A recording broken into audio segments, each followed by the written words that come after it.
Ръчно приготвеният сапун може да бъде използван като продукт за производство на уханни и невероятно красиви декоративни изделия. Изделия за спомен от южната ни съседка и нейните традиции. Şu anda elinizde olan ne sunuyorsunuz diyorlar? Sabun, mis sabun. Това се казва мис сапун. Какво означава това? Tam olarak nerede kullanıyorsunuz? Ne yapıyorsunuz? Valla nasıl diyeyim? Süs eşyası olarak. Süs eşyası olarak, evet Това като yani. украса се прави от сапун, се изработва. От сапун колко време отнема? Ne kadar bir zamanda bunu yapıyorsunuz? Bir günde yapıyoruz ama kuruması var. За един ден ние го правим, но трябва да изсъхне. Bir de Osmanlı zamanında çok kullanılmış bir sanat. Ben de buradan şey yapıyorum ama benim de branşıma giriyor.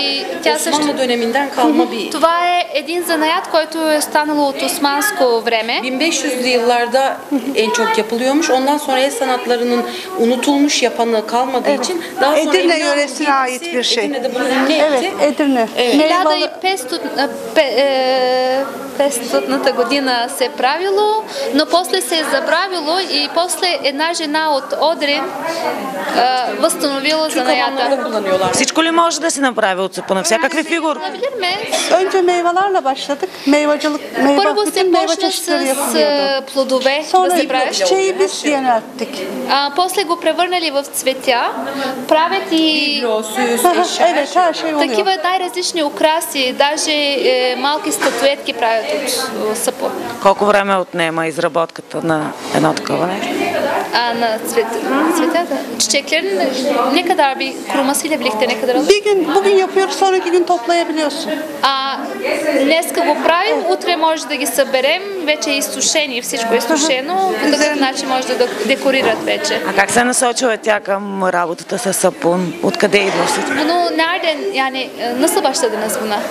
Bunu kurslara giderek işte, biz de farklı kurslara, Edirne'de kurslara giderek Ние öğrenmiştik. имаме такива обучителни центрове.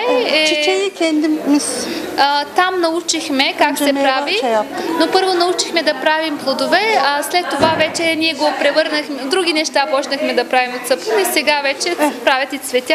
Под формата на плодове или на цветя, досущ като истински, декоративните сапуни оставят незаличим спомен в душата на всеки, докоснал се до традициите на Ориента.